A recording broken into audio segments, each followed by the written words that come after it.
इस वीडियो में लेके आए हैं कि कैसे ब्राह्मण राजाओं में पूरे भारत में अपने झंडे गाड़े, और केवल झंडे ही नहीं गाड़े, बहुत सारे राजाओं ने जो है नए नए सियासत का निर्माण किया है। इस वीडियो को पूरा देखने से पहले मैं चाहूंगा कि आप इस वीडियो को पहले लाइक करें, सब्सक्राइब करें और ज्यादा से ज्यादा लोगों को शेयर करें, ताकि लोगों को भी पता लगे कि राजाओं में केवल राजपूत नहीं बल्कि ब्राह्मण राजाओं ने भी अपने झंडे गाड़े हैं। और वीडियो एंड तक देखिएगा, आपको नई जानकारी बहुत सारी मिलने वाली है। मैं आशा करता हूं कि आप इस वीडियो को एंड तक देखेंगे और ज्यादा से ज्यादा लोगों को शेयर करेंगे। दोस्तों, बात जब राजाओं की आती है तो बस एक ही ख्याल जहन में आता है, वो है क्षत्रियों का। और आए भी क्यों ना, क्योंकि बचपन से जो हम कहानियां सुनते हैं या राजवंशों का इतिहास पढ़ते हैं तो उसमें राजपूत राजाओं का ही जिक्र आता है। लेकिन हम यह नहीं जानते राजपूतों के अलावा भी कई ऐसे राजवंश हैं जिन्होंने अखंड भारत का शासन किया है और अपने नाम के सिक्के चलाए हैं। तो आइए हम जानते हैं कुछ ऐसे ही राजवंश के बारे में जिनका कर्म तो क्षत्रिय का था, लेकिन वो जन्म और जाति से ब्राह्मण थे। अब इतिहास के पन्ने को पलटते हैं। इसमें सबसे पहला नाम जो आता है वो है सातवाहन राजवंश का। इतिहासकारों के मुताबिक सातवाहन राजवंश भारत का प्राचीन ब्राह्मण राजवंश था। इनका शासनकाल 60 ईस्वी पूर्व से 240 ईस्वी पूर्व तक था। भारतीय इतिहास के सातवाहन राजवंश को आंध्र वंश के नाम से भी जाना जाता है। दूसरे राजा कण्व राजवंश, ये भी जाति से ब्राह्मण थे। इतिहास में इन्हें काणव वंश या काणवायन वंश के नाम से जाना जाता है। कण्व राजवंश का शासनकाल लगभग 73 ईसा पूर्व से 28 ईसा पूर्व तक था। इतिहासकारों के मुताबिक मेघस्वाति नामक राजा ने कण्वायन ब्राह्मणों से ही मगध का राज्य, जो अब पटना के नाम से जाना जाता है, को लिया था। हमारी लिस्ट में जो तीसरा नाम आता है वो है शुंग राजवंश। यह प्राचीन भारत का एक शासकीय वंश था। शुंग राजवार हराकर भारत की सीमाओं से खदेड़ दिया था। हमारी लिस्ट में जो चौथा नाम आता है वो है वाकाटक राजवंश। इतिहासकारों के मुताबिक सातवाहनों के बाद वाकाटक राजवंश दक्षिण में एक महत्वपूर्ण शक्ति के रूप में उभरा। इनका शासनकाल 300 से 500 ईस्वी तक माना जाता है। तीसरी शताब्दी ईस्वी से छठी शताब्दी तक, यानी करीब 200 साल तक दक्षिणापथ के शासन करने वाले समस्त राजवंशों में वाकाटक वंश सर्वाधिक सम्मानित और शक्तिशाली था। अब हम बात करेंगे इस लिस्ट के 5वें राजवंश के बारे में। हमारी लिस्ट में जो 5वां नाम आता है वो है चूटू राजवंश का। इस राजवंश का स्थापक भी ब्राह्मण था।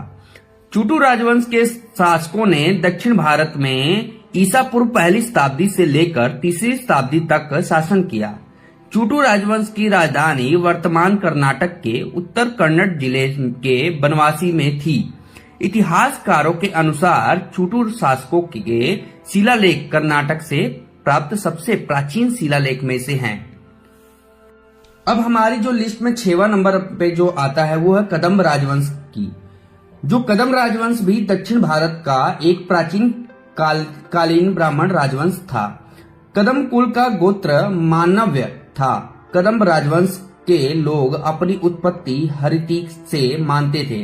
ऐतिहासिक प्रमाणों से पता चलता है कि कदम्ब राजवंश का संस्थापक मयूर शर्मन नाम का एक ब्राह्मण था, जो विद्यायन के लिए कांची में रहता था और किसी पल्लव राज्याधिकार द्वारा अपमानित होकर जिसने 4वीं शती ईस्वी के मध्य लगभग 345 ईस्वी अपने अपमान का बदला लेने के लिए कर्नाटक में एक छोटा सा राज्य स्थापित किया था। इस राज्य की राजधानी वैजयंती थी। तो हमारे लिस्ट के अनुसार जो 6वां राजवंश था वो भी एक ब्राह्मण का राजवंश था, कदम्ब राजवंश। हमारी लिस्ट में जो 7वें नंबर पे आता है वो है गंग राजवंश। गंग राजवंश पश्चिम दक्षिण भारत यानी कि कर्नाटक का एक प्रसिद्ध राजवंश था। इतिहासकारों के मुताबिक इस वंश का शासन 250 ईस्वी से 1000 ईस्वी तक का था। गंग राजवंश के लोग काणवायन गोत्र के थे। इस वंश का संस्थापक माधव प्रथम था। गंग राजवंश करीब करीब 150 साल तक का शासन रहा होगा।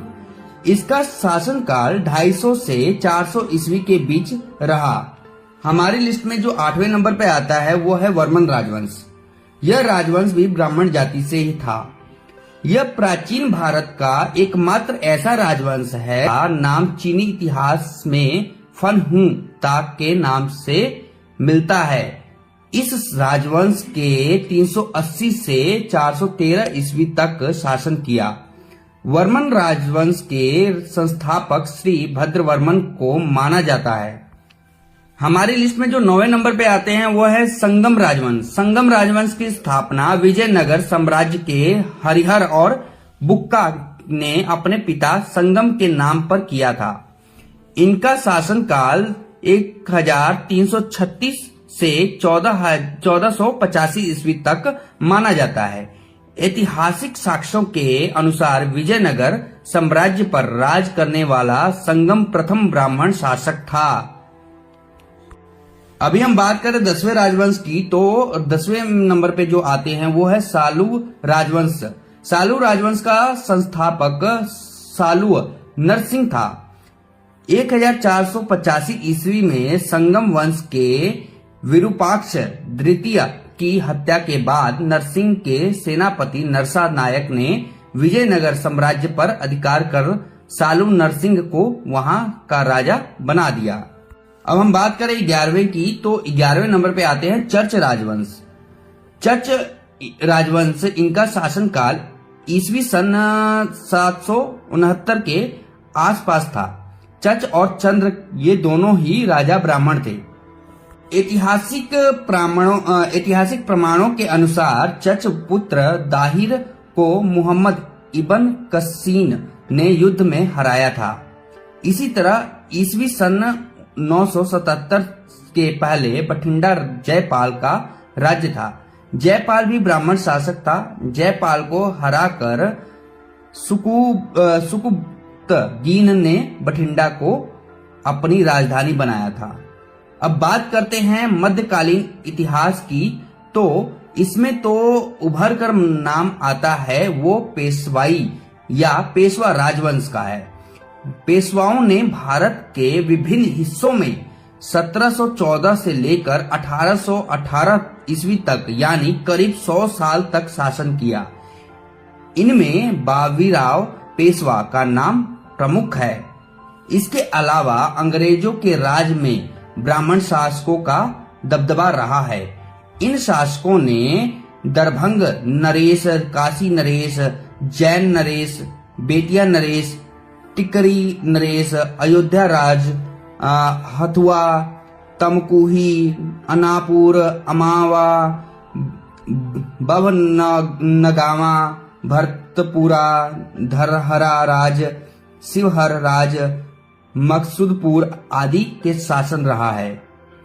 तो दोस्तों ये सभी जो हमने आपको बताया राजवंश, ये सभी राजवंश ब्राह्मण राजवंश थे। शायद मेरे ख्याल से शायद ये सब आपको पता नहीं होगा। मैं भी जब इन सब चीजों को रिसर्च कर रहा था तो मेरे को भी हैरानी हुई कि हमारे जो पंडित राजवंश हैं वो भी कितने प्रख्यात राजवंश थे। ब्राह्मणों ने भी पूरे विश्व में कितना झंडा गाड़ा हुआ है। दोस्तों मैं आशा करता हूं आपको ये वीडियो बहुत अच्छी लगी होगी और बहुत ज्यादा नए जानकारी भी प्राप्त हुई होगी। तो दोस्तों अगली वीडियो बनाने से पहले मैं चाहूंगा कि आप लोग अपनी कमेंट, अपनी जानकारी, अपने विचार इस हमारे वीडियो में कमेंट के माध्यम से दें, ताकि हमें भी पता लग सके कि हम अगली वीडियो कौन सी बनाएं। और इस वीडियो को ज्यादा से ज्यादा लोगों को शेयर करें, जिससे क्या हो कि इस वीडियो को ज्यादा से ज्यादा लोग देखकर नई जानकारी जान पाए। हम फिर मिलेंगे अगले वीडियो में, तब तक के लिए धन्यवाद। जय हिंद।